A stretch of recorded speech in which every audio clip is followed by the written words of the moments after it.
So will continue with the sex hormone. तो हमारे पास 3 hormones हैं। टेस्टोस्टेरोन जो मेल में प्रोड्यूस होगा, देन एस्ट्रोजन एंड प्रोजेस्टेरोन। तो सबसे पहले हम टेस्टोस्टेरोन से स्टार्ट करेंगे। Testosterone is a male sex hormone. तो सबसे पहले इसकी सिंथेसिस देख लेते हैं और रिलीज देख लेते हैं। तो हमारे पास हाइपोथैलेमस हाइपोथैलेमस पिट्यूटरी ग्लैंड हमने पहले लेक्चर में देख लिया, ये सब एंडोक्राइन ग्लैंड्स। तो ये एंटीरियर पिट्यूटरी को, जो पिट्यूटरी ग्लैंड है उसमें एंटीरियर पिट्यूटरी को ये स्टिमुलेट करेगा पॉजिटिवली, और वो सिक्रेट करता है 6 हार्मोन। बट हमारे यहाँ पे 2 काम के हैं, that is LH luteinizing hormone और FSH follicle stimulating hormone. LH जो है वो काम करता है लीडिक, L से लीडिक सेल्स, L से लीडिक सेल्स, या फिर इसी सेल्स को एक और नाम देते हैं इंटरस्टिशियल सेल्स। Interstitial cells. दूसरा ये काम करता है हमारे स्पर्मेटोगोनिया पे, FSH वाला स्पर्मेटोगोनिया पे काम करेगा और सर्टोली सेल्स पे काम करेगा। अब इसका क्या काम है, लीडिक सेल्स का, ये प्रोड्यूस करते हैं टेस्टोस्टेरोन। और सर्टोली सेल्स क्या करते हैं, ये नरिशमेंट प्रोवाइड करते हैं किसको, स्पर्मेटोगोनिया सेल्स को। जैसे मैंने मान लिया ये हमारा टेस्टिस है, तो टेस्टिस में होते हैं टेस्टिकुलर लब्यूल्स, ठीक है। ऐसे टेस्टिकुलर लब्यूल्स में होते हैं सेमिनिफेरस टब्यूल्स, लाइक ये जैसे टब्यूल मैंने मान ली ये गई, तो टब्यूल्स के बाहर जगह रह जाएगी कुछ, जैसे ये टब्यूल है, ठीक है, ये सेमिनिफेरस टब्यूल है। तो यहाँ पे जो जगह बीच में खाली रह गई, वहाँ पे जो सेल्स होते हैं उन्हीं को हम बोलते हैं इंटरस्टिशियल सेल्स। तो ये हमारे इंटरस्टिशियल सेल्स हैं, यही टेस्टोस्टेरोन प्रोड्यूस करेंगे जो कि स्पर्मेटोजेनेसिस में हेल्प करेगा पॉजिटिवली।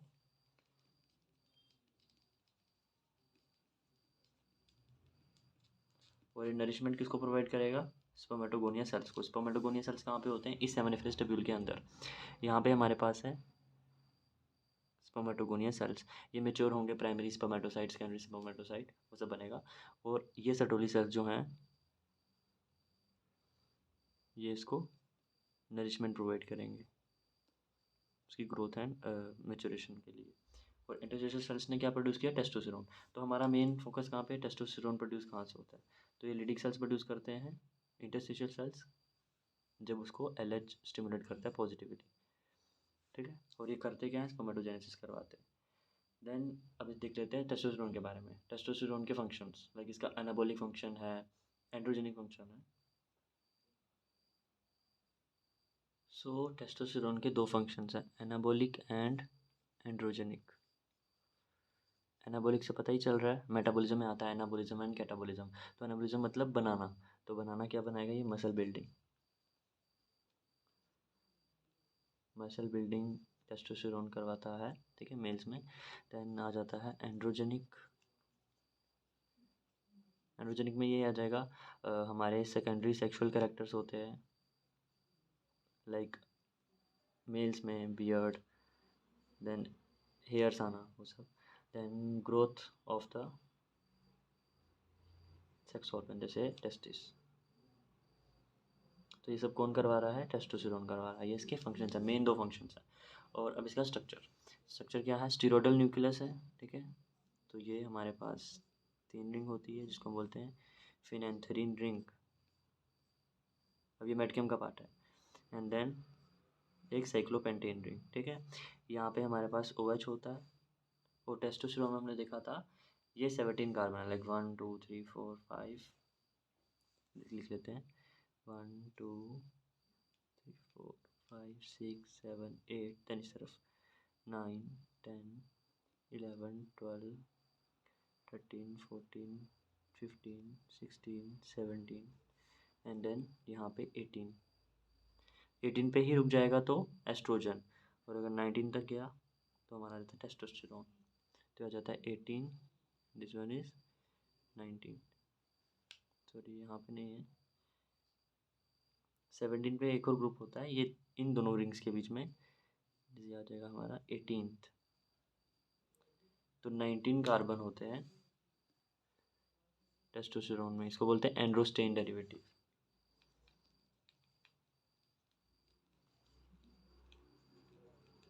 ठीक है, क्या बोला मैंने, 2 फंक्शन हैं इसके और ये इसका न्यूक्लियस। और क्या होता है, यहाँ पे डबल बॉन्ड होता है और 17th पोजीशन पे देयर इज OH ग्रुप।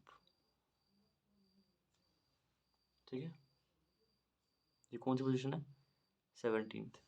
और कितने कार्बन है, 19 कार्बन है। अब इसका SAR, तो ये आ गया हमारा टेस्टोस्टेरोन का स्ट्रक्चर।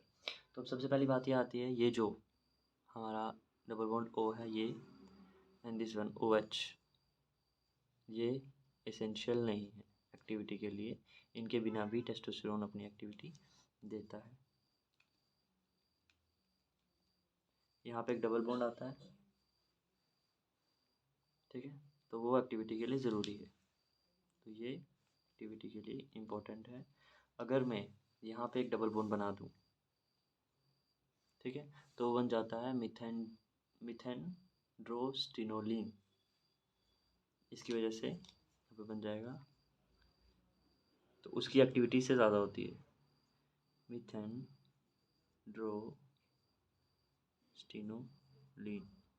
तो यहाँ पे एक क्या हुआ, एक तो डबल बॉन्ड आया, उसके बाद यहाँ पे मिथ मतलब CH3 ग्रुप, तो यहाँ पे एक CH3 ग्रुप भी जुड़ जाएगा। ठीक है, वो हमने देखा था अल्फा ओरिएंटेशन बीटा ओरिएंटेशन। तो अल्फा बीटा ओरिएंटेशन क्या है, दिस इज अल्फा। उसके बाद यहाँ पे कहता है कि यहाँ पे जो 5th पोजीशन है, दिस पोजीशन, ठीक है, वो बाद में देखते हैं, यहाँ पे थोड़ी वो हो जाएगा। तो ये इंपॉर्टेंट है। अगर यहाँ पे मैं डबल बॉन्ड लगा दूँ तो मिथेनड्रोस्टिनोलिन, लेकिन यहाँ पे CH3 ग्रुप आ जाएगा। कब आएगा, जब ये डबल बॉन्ड लगाऊंगा। उसके बाद हम यहाँ पे ऑक्सीजन लगा सकते हैं, ठीक है, वो आगे देखते हैं। हमने देखा यहाँ पे अगर हम डबल बॉन्ड लगाते हैं बन जाता है मिथेनड्रोस्टिनोलिन, बट यहाँ पे CH3 ग्रुप चाहिए, ठीक है। उसके बाद ये पोजीशन, ये 1 2 3 4 5th पोजीशन हुई। तो 5th पोजीशन पे बीटा ओरिएंटेशन होनी चाहिए। बीटा ओरिएंटेशन मतलब यहाँ पे जो हाइड्रोजन होगा वो बीटा में होना चाहिए। कैसे, जिससे वो इसका कार्बन छोड़ के अगले पे भी बीटा पे ही होगा, ठीक है। अब इन दोनों का बीटा बीटा है, तो ये और ये कार्बन यहाँ पे हमारी अल्फा ओरिएंटेशन दिख जाएगी। किसकी, हाइड्रोजन की बात कर रहे हैं हम। ये दोनों अल्फ़ा होनी चाहिए और ये वाली बीटा होनी चाहिए, ठीक है, ये वाली बीटा होनी चाहिए। और ये वाला बहुत इंपॉर्टेंट है। तो ये कहता है 5th वाली जो पोजीशन है, या फिर हम लिख सकते हैं 5th बीटा एसेंशियल, अदरवाइज कोई भी एंड्रोजेनिक एक्टिविटी नहीं दिखेगी, अदरवाइज नो एंड्रोजेनिक एक्टिविटी, ठीक है, ये इंपॉर्टेंट है। उसके बाद हमने देखा ये CH3 कब आ रहा है, जब मिथेनड्रोस्टिनोलिन लगा रहे हैं। देन अगर यहाँ पे मैं लगा दूँ ऑक्सीजन, तो ये बन जाएगा हमारा ऑक्सेंड्रोलोन, ऑक्सेंड्रोलोन, ठीक है, ये भी इंपॉर्टेंट है। इससे क्या होता है, ओरल एंड एनाबॉलिक एक्टिविटी बढ़ जाती है। लेकिन इसमें भी याद रखना, जब हम ये ग्रुप लगा रहे हैं, O लगा रहे हैं, तो CH3 यहाँ पे आएगा, ठीक है। मिथेनड्रोलोन में भी आता है, ऑक्सेंड्रोलोन में भी आएगा, ठीक है, यहाँ पे ये आ गया। तो इससे क्या होता है, ओरल एनाबॉलिक एक्टिविटी बढ़ जाती है, नहीं तो अदरवाइज इसका मेटाबॉलिज्म तेज़ होता है। तो ओरल, फिर हम इसको ओरली दे सकते हैं, किसको, और ऑक्सेंड्रोलोन, ऑक्सेंड्रो से O से ओरल, O से ऑक्सेंड्रोलोन। और ऑक्सीजन को लगाने की पोजीशन 2 पे लगाया, 3 पे लगा सकते हैं, 4 पे लगा सकते हैं। तो अगर 2 पे लगाएंगे तो ज़्यादा मिलेगी, फिर 3 पे, फिर 4 पे। उसके लिए डबल बॉन्ड O को हम रिप्लेस कर देंगे। वैसे मैंने कहा ये जो है वो इसेंशियल नहीं है इतना एक्टिविटी के लिए। एक और पॉइंट है ये position, 9th position, that is 1 2 3 4 5 6 7 8 9।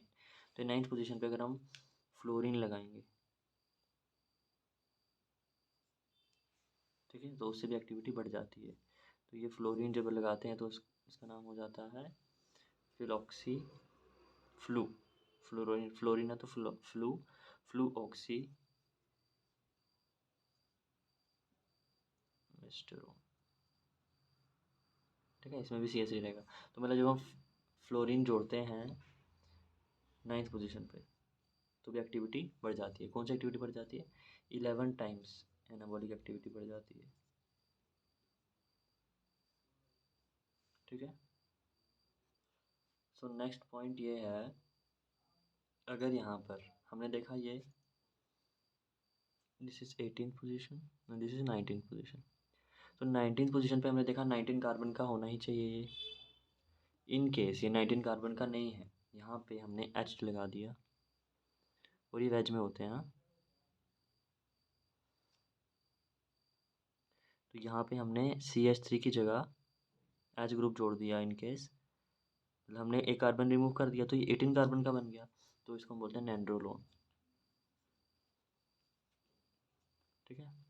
इसमें जो है हमारी एंड्रोजेनिक एक्टिविटी कम हो जाती है, एनाबॉलिक रहती है, एनाबॉलिक या फिर कह सकते हैं बढ़ सकती है। तो इसका ज़्यादा यूज़ एनीमिया में होता है। ठीक है। उसके बाद मसल बिल्डिंग में भी यूज़ कर सकते हैं क्योंकि ये फैटलेस बॉडी मास इंक्रीज करता है। देन हमने देखा इसमें एंड्रोलोन, इसमें एंड्रोजेनिक एक्टिविटी कम हो जाती है। एंड्रोजेनिक यानी सेक्स ऑर्गन से रिलेटेड, वो थोड़ी सी कम हो जाती है। एनाबॉलिक कह सकते हैं बढ़ सकती है। ठीक है। उसके बाद और लास्ट पॉइंट है और इम्पोर्टेंट है, अगर मैं इस O को हटाऊँ, वैसे भी ये इंपॉर्टेंट तो है नहीं, एसेंशियल तो है नहीं एक्टिविटी के लिए, और यहाँ पे मैं कोई हाइड्रोसाइक्लिक रिंग जोड़ दूँ N and N and double bond लगा दूँ, लाइक एरोमेटिक रिंग जोड़ दूँ, इसके पास नहीं है तो ये NH हो जाएगा। तो ये रिंग जोड़ दी मैंने, इसको बोलते हैं पायराजोल। तो इसकी वजह से क्या होगा, इसका नाम है स्टेनाजोलोल। तो इसकी वजह से एक्टिविटी बढ़ जाती है, एक्टिविटी को बढ़ा देता है। और कोई हाइड्रोसाइक्लिक रिंग में जोड़ देता हूँ, तो कोई भी हाइड्रोसाइक्लिक हो, जैसे एग्जांपल हमने ली पायराजोल, तो हाइड्रोसाइक्लिक रिंग जोड़ने से एक्टिविटी बढ़ जाती है। उसका नाम क्या है, स्टेनाजोलोल।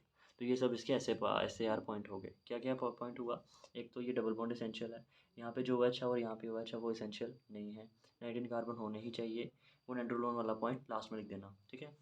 यहाँ पे मैं O जोड़ सकता हूँ, लेकिन 2 पोजीशन पे अगर होगा तो एक्टिविटी ज़्यादा होगी।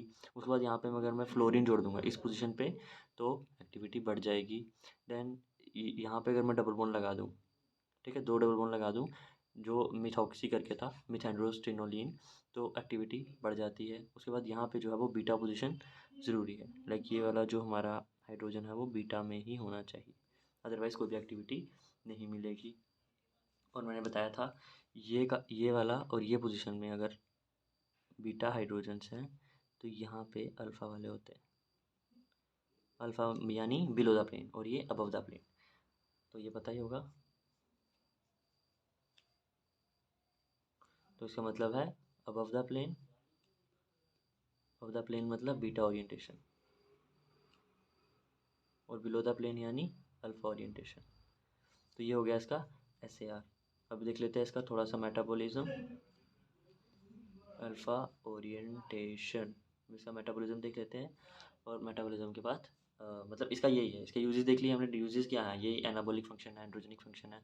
उसके बाद हम इसको, जैसे हमने देखा नेंड्रोलोन को हम यूज़ करते हैं, नेंड्रोलोन को ही यहाँ पर लिख देता हूँ, नेंड्रोलोन हमने पढ़ा था। नेंड्रोलोन में क्या होता है, ये वाला 19 वाला कार्बन हम रिमूव कर देते हैं, ये वाला यहाँ पे H आ जाता है, तो उसको बोलते हैं 19 नॉर टेस्टोस्टेरोन। और मैंने सबसे पहले ही बोल दिया, उसको हम एनीमिया में ज़्यादा यूज़ करते हैं, बाकी उसमें एनाबॉलिक एक्टिविटी होती है पर एंड्रोजेनिक कम होती है। बाकी उसके और भी यूजेस हैं, like radiation therapy, Burns, surgery, वो सब, वो हमारे सिलेबस में नहीं है अभी। तो अभी हम इसके बाद देख लेते हैं मेटाबॉलिज्म। तो हमारे पास यहाँ पे इसका मेटाबॉलिज्म 2 एंजाइम है, एक है हमारा 5 अल्फ़ा रिडक्टेस। 5 अल्फ़ा रिडक्टेस क्या करेगा, 5th पोजीशन, 1 2 3 4 5, तो फिर 4th 5th पोजीशन पे यहाँ से ये वाला डबल बॉन्ड गायब हो जाएगा, तो बन जाएगा हमारा ये बॉन्ड डबल बॉन्ड गायब हो गया, वो यहाँ पे रहेगा, देन यहाँ पे भी OH रहेगा, एंड ये 19 कार्बन चेन, तो बन जाता है डाईहाइड्रोटेस्टोस्टेरोन। दूसरा हम यूज़ करते हैं एरोमेटेज एंजाइम। तो ये एरोमेटेज एंजाइम क्या करता है, सीधा टेस्टोस्टेरोन को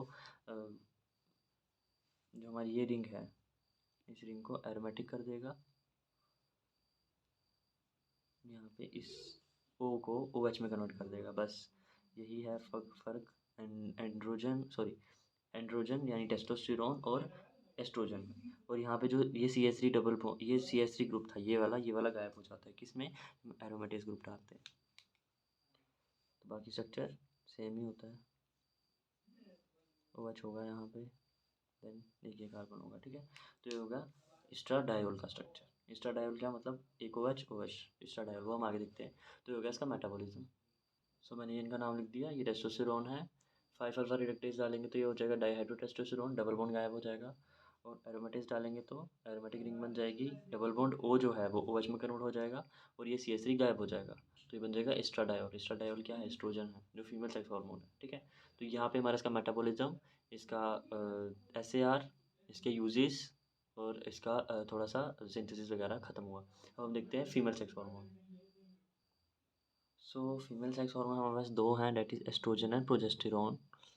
तो सबसे पहले हम इन दोनों का सिंथेसिस देख लेते हैं। ठीक है, एस्ट्रोजन के आगे 3 टाइप हैं, वो बाद में देखेंगे। सबसे पहला सेम हाइपोथैलेमस पॉजिटिवली स्टिमुलेट करेगा GnRH से, गोनाडोट्रोपिन रिलीजिंग हार्मोन से, हमारी एंटीरियर पिट्यूटरी ग्लैंड जो है, एंटीरियर जो पिट्यूटरी है उसको स्टिमुलेट करेगा। ये वापस 2 हार्मोन सिक्रेट करेगा। करता 6 है, पर यहाँ पे हमारे 2 काम के, इसलिए हम 2 ही पढ़ रहे हैं। तो ये हो गया LH और FSH। FS जो है वो है फॉलिकल स्टिमुलेटिंग हार्मोन। तो ये जो है फॉलिकल्स, जो हमारी फॉलिकल्स है, ग्राफ्टिन फॉलिकल, उनकी ग्रोथ स्टिमुलेट करेगा। लाइक प्राइमरी से सेकेंडरी से ग्राफियन, वो सब टर्शरी, तो वहाँ तक ये जाता है। तो ये ग्राफियन फॉलिकल तक जाएगा। ग्राफियन फॉलिकल के बाद क्या होता है? ग्राफियन फॉलिकल ओवरी में, जैसे मानिए मैंने ओवरी है, ठीक है, ओवरी में ग्राफियन फॉलिकल बन गई तो ये बीच में ओवम है। Ovum is surrounded by some cells. ठीक है, उसके बाहर एक कैविटी होती है, fluid filled cavity, that is antrum. अब ये ग्राफियन फॉलिकल फूटती है यहाँ से। ठीक है, ये मैंने मान लिया यहाँ से फूट गई है और यहाँ से हमारा ओवम निकल गया। और जो पीछे बच गया, ठीक है, ये बच गया नहीं पीछे, कॉर्पस लूटियम। उस कॉर्पस लूटियम पे ये काम करता है LH। एल से याद रहेगा लीडिंग सेल्स टेस्टोस्टेरोन में, मेल्स में, और एल से याद रहेगा कॉर्पस लूटियम का L। तो ये है कॉर्पस लूटियम। तो कॉर्पस लूटियम पे काम करता है। अब यहाँ पे मेन काम क्या होगा? अब ये था ओव्यूल के रिलीज होने का पहले वाला स्टेज, 14 डेज। ठीक है, तो फॉलिकल जब तक मैच्योर हो रही है तब तक ये हार्मोन सिक्रेट कर रही है ओवरी, डेट इज एस्ट्रोजन। और होने के बाद जो कॉर्पस लूटियम सिक्रेट कर रहा है, डेट इज प्रोजेस्टेरोन। तो इतना ही फ़र्क है। स्ट्रक्चर भी इसका एस्ट्रोजन जैसा ही है, हमने देख लिया पहले ही। तो अब ये क्या करते हैं? ये हमारा यूटेराइन लाइनिंग, ठीक है, प्रेगनेंसी में हेल्प करता है। जब वो रिलीज होता है तो ये यूज़ हम करते हैं इनको ओरल कॉन्ट्रासेप्टिव की तरफ से, लेकिन ये क्या करता है? प्रोजेस्टेरोन जो है ये हमारा यूट्रस की लाइनिंग को थिक करता है ताकि इम्प्लांटेशन अच्छे से हो। बट ये प्रोजेस्टेरोन ओवम रिलीज नहीं होने देता है। ठीक है, तो इसलिए ओरल कॉन्ट्रासेप्टिव की तरह हम भी यूज़ करते हैं। और बस इतना याद रखना, प्रोजेस्टेरोन जो है वो कॉर्पस लूटियम सिक्रेट कर रहा है। और जो हमारे एस्ट्रोजन है ये ग्राफियन फॉलिकल तक जो स्टेज है, प्राइमरी फॉलिकल सेकेंडरी फॉलिकल, तब तक ओवरी सेक्रेट करती है। ठीक है, कौन? एस्ट्रोजन। अब इसका एक एक करके देख लेते हैं। ये जो है ये हमारा क्या है? That is follicles. और ये क्या है? हमारा कॉर्पस लूटियम।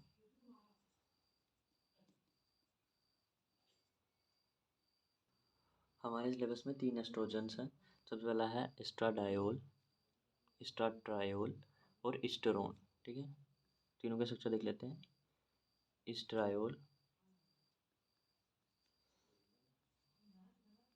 इस्टरोन, एस्ट्राडायोल। है क्या? सिंपल सा स्ट्रक्चर है, जस्ट वो स्टेरॉयडल न्यूक्लियस।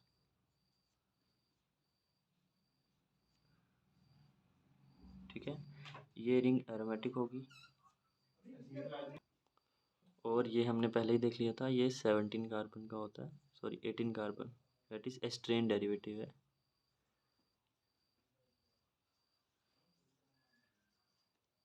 तो यहाँ पे हमारे पास ये कार्बन होगा, ये कार्बन नहीं होगा। ठीक है, यहाँ पे OH होगा, सेम इसके अपोजिट में यहाँ पे भी OH होगा, ठीक है, दोनों वेज में होंगे। तो ये हो गया हमारा इस ट्रायोल का स्ट्रक्चर क्या है, 1 2 2 वेज, ट्रायोल मतलब 3, तो यहाँ पे एक और OH जोड़ देंगे तो बन जाएगा एस्ट्रायोल। वही सेम यहाँ पे अगर इसी रिंग में मैं 2 लगा दूंगा, मतलब ये OH है, एक ये वाला गायब कर दूंगा, तो ये वाला 2, एक ये हो गया डायोल। और वही सेम एस्ट्रोन में क्या होगा, सिंपल इस रिंग पे ये डबल OH जो है वो डबल बॉन्ड O में कन्वर्ट हो जाएगा, तो हो जाएगा एस्टेरोन। ठीक है, कितना फ़र्क है बस इस रिंग में, यहाँ पे 2 ये और ये 3 ट्रायोल हो गया, एस्टेरोन हो गया, और ये एस्ट्राडायोल हो गया।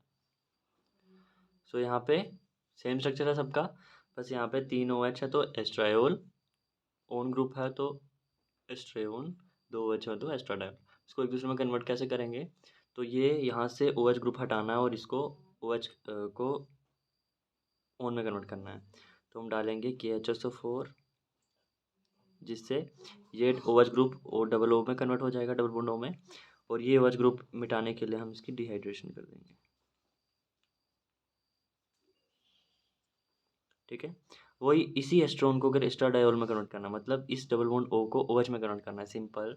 तो हम क्या करेंगे, कोई भी रिड्यूसिंग एजेंट डाल देंगे, like lithium aluminium hydride, like, या फिर हम सोडियम बोरोहाइड्राइड डाल सकते हैं। ठीक है, कोई भी रिड्यूसिंग एजेंट डालना है, देन या फिर हम डालते हैं एल्यूमिनियम आइसोप्रोपोक्साइड। ठीक है, तो इसकी वजह से क्या होता है, ये एस्ट्रोन जो है वो एस्ट्राडायोल में कन्वर्ट हो जाता है। ठीक है, ये हो गया इसका इंटर कन्वर्जन। अब देख लेते हैं इसका SCR। उससे पहले इसका मैकेनिज्म ऑफ एक्शन, तो मैकेनिज्म ऑफ एक्शन सिंपल है, ये जो है वो स्टीरॉयडल न्यूक्लियस है, इसलिए ये सीधा साइटोसोल से, मतलब साइटोप्लाज्म से न्यूक्लियस तक जाएगा। न्यूक्लियस में वहाँ पे बाइंड कर जाएगा, DNA प्रोटीन सिंथेसिस करेगा। ठीक है, RNA बनेगा, प्रोटीन बनेगा, जिसकी वजह से चेंजेस आएंगे, क्योंकि प्रोटीन बने और प्रोटीन अलग बने हैं, तो प्रोटीन की वजह से इसके चेंज आ जाते हैं। और कहाँ पे बाइंड करता है, इसके 2 रिसेप्टर हैं, ER alpha and ER beta, estrogen receptor alpha and estrogen receptor beta. इन सच चिपकेगा, जाएगा न्यूक्लियस में, न्यूक्लियस से प्रोटीन की सिंथेसिस हो जाएगी। ठीक है, वहाँ पे वही RNA ट्रांसलेशन वगैरह वो सब प्रोटीन की वजह से एक्शन हमें दिखता है। सो पहला हमने देख लिया था, इसमें 19 कार्बन होने चाहिए, 19 कार्बन, यानी कि ये एस्टरेन डेरिवेटिव है। अब यहाँ पे जो ये OH ग्रुप है and this OH group is essential for activity, जबकि हमने टेस्टोस्टेरोन में देखा था ये जो दोनों तरफ, एक तरफ OH था एक तरफ डबल बॉन्ड O था, तो वो एसेंशियल एक्टिविटी के लिए नहीं था। दूसरा पॉइंट। तीसरा है यहाँ पर 7th पोजीशन पे, दिस पोजीशन अल्फ़ा सब्स्टिट्यूएंट होना चाहिए। अगर हम अल्फ़ा सब्स्टिट्यूएंट जोड़ देते हैं कोई भी, तो एक्टिविटी बढ़ जाती है। देन उसके बाद हमने यहाँ पे एरोमेटिक होना, इस रिंग का जो एरोमेटिक है ये भी ज़रूरी है एक्टिविटी के लिए, एसेंशियल है। देन अगर इसी पोजीशन पे हम OH ग्रुप की जगह अगर इसको हम एसिटाइल ग्रुप में कन्वर्ट कर देते हैं, देन या फिर एसिटाइल नहीं, सॉरी, यहाँ पे हम इथेनॉल ग्रुप जोड़ देते हैं,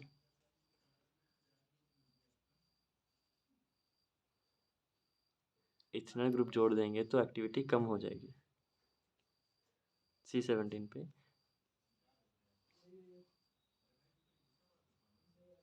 ठीक है, तो एक्टिविटी बढ़ गई, क्यों बढ़ी, क्योंकि हमने इथेनॉल ग्रुप जोड़ दिया, तो मेटाबॉलिज्म से हम इसको प्रिवेंट कर देंगे, प्रिवेंशन फ्रॉम मेटाबॉलिज्म, क्योंकि मेटाबॉलिज्म क्या, अगर यहाँ पे OH होगा तो यहाँ पे सल्फोनेशन या ग्लूकोरोनेशन हो जाएगी, या फिर हमारी फेज़ 1 फेज़ 2 रिएक्शन देखने को मिलेगी। उसको प्रिवेंट करने के लिए हम यहाँ पे इथेनॉल ग्रुप अगर जोड़ देंगे, इथेनॉल ग्रुप क्या है ये C ट्रिपल बॉन्ड C वाला, तो अगर हम ये जोड़ देंगे C7 पोजीशन पे, तो मेटाबॉलिज्म से ये बच जाता है, जिसकी वजह से एक्टिविटी बढ़ जाती है। तो इसी इथेनॉल ग्रुप की वजह से एक्टिविटी बढ़ गई। अब एक लास्ट पॉइंट है, सो ये पोजीशन 11th पोजीशन पे अगर मैं बीटा सब्स्टिट्यूएंट जोड़ता हूँ, ठीक है, ये यहाँ पे लिख देता हूँ, अगर मैं बीटा ग्रुप जोड़ता हूँ, लाइक CH2Cl जोड़ता हूँ, तो इससे भी मेटाबॉलिज्म कम हो जाता है, तो उसकी वजह से एक्टिविटी बढ़ जाएगी। पर बीटा सब्स्टिट्यूशन होना चाहिए, बीटा मतलब ऑफ द प्लेन CH2Cl अगर जोड़ूंगा। सो ये हो गया इसका SAR। दूसरा एक और इम्पोर्टेंट पॉइंट है यहाँ पे, जो एस्ट्रोजन की एक्टिविटी के लिए जो हमारा स्टीरॉयडल न्यूक्लियस है, सबसे पहले ही लिख देना कि स्टीरॉयडल न्यूक्लियस ज़रूरी है ही नहीं है, क्योंकि हम इसमें एक नॉन स्टीरॉयडल देखेंगे। तो ये स्टीरॉयडल न्यूक्लियस नेसेसरी नहीं है। स्टीरॉयडल न्यूक्लियस के बिना भी हमें एस्ट्रोजेनिक एक्टिविटी मिल जाती है। उसके बाद इसके यूजेस कहाँ हैं? सो लास्ट पॉइंट हमारे पास एक नॉन स्टीरॉयडल एस्ट्रोजन है जिसको हम बोलते हैं स्टिल्बेस्टेरोल।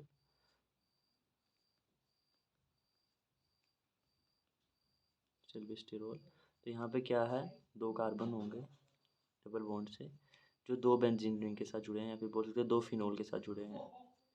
फिनोल मतलब बेंजीन रिंग के बाद OH, सेम दिस साइड, ठीक है। और ये कार्बन दोनों C2H5 के साथ जुड़े हैं, मतलब इथाइल ग्रुप के साथ जुड़े दोनों, तो इसको हम बोलते हैं diethylstilbestrol. Diethylstilbestrol. अब ये है क्या है, ये हमारा नॉन स्टीरॉयडल एस्ट्रोजन है। नॉन स्टीरॉयडल, ये हमारे सिलेबस में है इस ड्रग का नाम, इसका स्ट्रक्चर ज़रूरी है। तो ये नॉन स्टीरॉयडल एस्ट्रोजन है, बाकी इसके काम क्या होंगे वही सब सेम। ये हम यूज़ कहाँ करते हैं, जितने भी एस्ट्रोजन हमने पढ़े, एस्ट्राडायोल, एस्ट्राट्रायोल, एस्ट्रोन, ये डाइथाइल स्टिल्बेस्टेरोल, इनका हम यूज़ करते हैं जो मेनोपॉजल सिम्टम्स होते हैं उनको ट्रीट करने के लिए। लाइक मेनोपॉज होने के बाद एस्ट्रोजन नहीं बनता है, तो ऑस्टियोपोरोसिस हो जाती है, बोन मास कम हो जाता है, वो सब उन सब सिम्टम्स को हम यूज़ करते हैं। देन हॉट फ्लशेस को ट्रीट करने के लिए। देन ऑस्टियोपोरोसिस बोला मैंने। और एक इसका इम्पोर्टेंट यूज़ ये है, ये हम ब्रेस्ट कैंसर या प्रोस्टेट कैंसर में भी यूज़ करते हैं। तो यहाँ तक हमने क्या देखा, एस्ट्रोजन के 3 टाइप देखे, तीनों का इंटर कन्वर्जन कैसे होता है उसका हमने देख लिया। एस ए आर पॉइंट देख लिए, यूजेस देख लिए, एंड इसका मेटाबॉलिज्म सेम ही रहेगा। जो हमारा OH ग्रुप होता है वहाँ पे सल्फोनेशन ग्लूकोडेशन, जो हमने स्टीरोडल में पढ़ी थी वही सब मेटाबॉलिज्म में लिख लेना है, ठीक है। और नॉन स्टीरोडल एस्ट्रोजन देख लिया। और एक और बात, जो एस्ट्रोजन है उसमें सबसे इम्पोर्टेंट एस्ट्राडायोल ही है, ठीक है, जो हम मेन यूज़ करते हैं। एस्ट्राडायोल कौन सा, जिसमें 2 OH ग्रुप होते हैं, ठीक है, तो वो एस्ट्राडायोल है, उसी के ये ज़्यादा इंपॉर्टेंट यूज है। मेनोपॉज सिम्टम्स, हिस्टोपोरोसिस, एस्ट्रोजन कम हो जाता है जब, ब्रेस्ट प्रोस्टेट कैंसर, उस सब में हम इसको यूज़ करते हैं। Next is progesterone. तो हमने इसकी सिंथेसिस रिलीज देख ही लिया, कहाँ से रिलीज़ होता है, दैट इज़ कॉर्पस लूटियम से रिलीज़ होता है।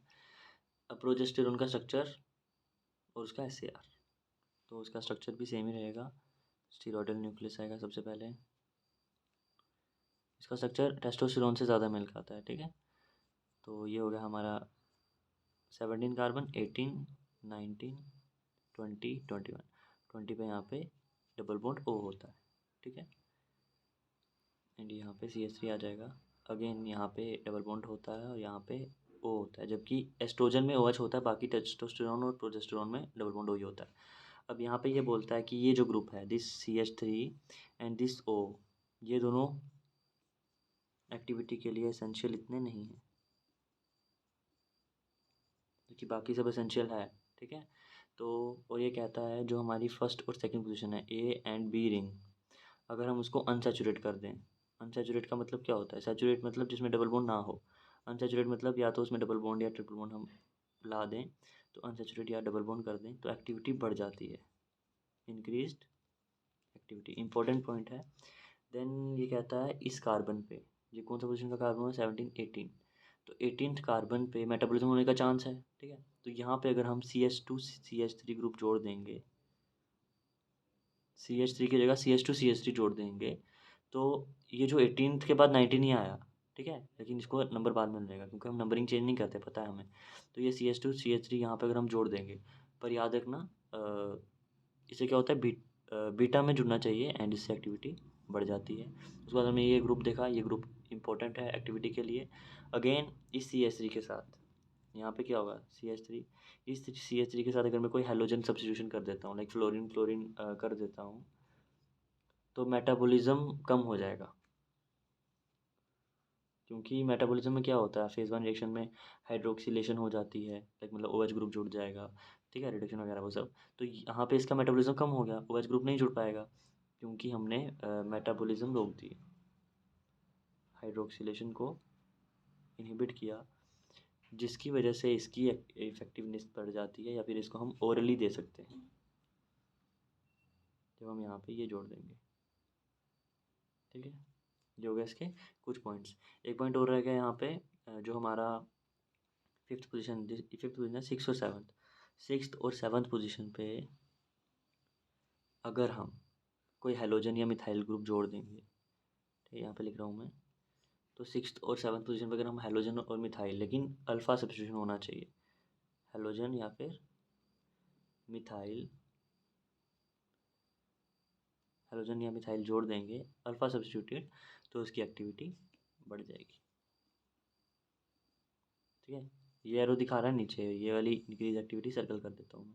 तो एक्टिविटी कब बढ़ रही है वो देख लिया, और ये यहाँ याद रखना, ये और ये एक्टिविटी, मतलब इनकी वजह से एक्टिविटी जो होती है वो हम कह सकते हैं एसेंशियल नहीं है एक्टिविटी के लिए।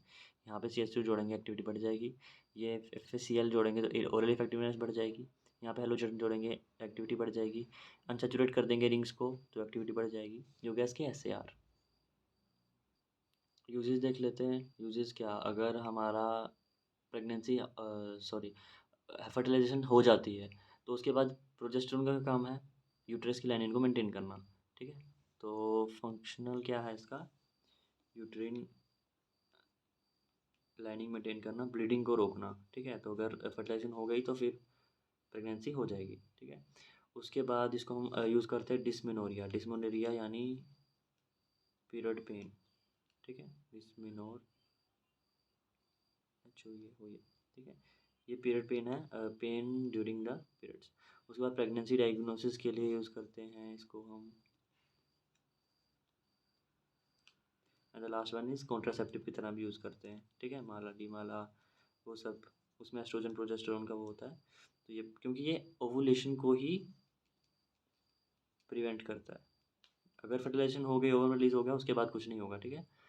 तो last point is oral contraceptive. ये क्या है इसके uses, this all are uses. तो ये होगा हमारा प्रोजेस्टेरोन, ठीक है। तो हमने 3 हार्मोन देखे, टेस्टोस्टेरोन, एस्ट्रोजन एंड प्रोजेस्टेरोन। और हमने कौन सा हार्मोन देखा है, डाइथाइल स्टेरोल जो नॉन स्टेरॉयडल एस्ट्रोजन है, उसमें हमने देख लिया। उसको हम वो सब यूज़ करने के लिए, एस्ट्रोजन डेफिशिएंसी हो रही है तब हम यूज़ करते हैं, लेकिन इतना याद रखना वो टीरेटोजेनिक है और कार्सिनोजेनिक है, ठीक है। कैंसर भी कॉज करता है, और टीरेटोजेनिक मतलब एबनॉर्मल मॉर्फोलॉजी ड्यूरिंग प्रेगनेंसी, तो हम उसको प्रेगनेंसी के दौरान नहीं दे सकते हैं, ठीक है। तो ये हो गया हमारा सेक्स हॉर्मोन्स के बारे में। Okay, thank you.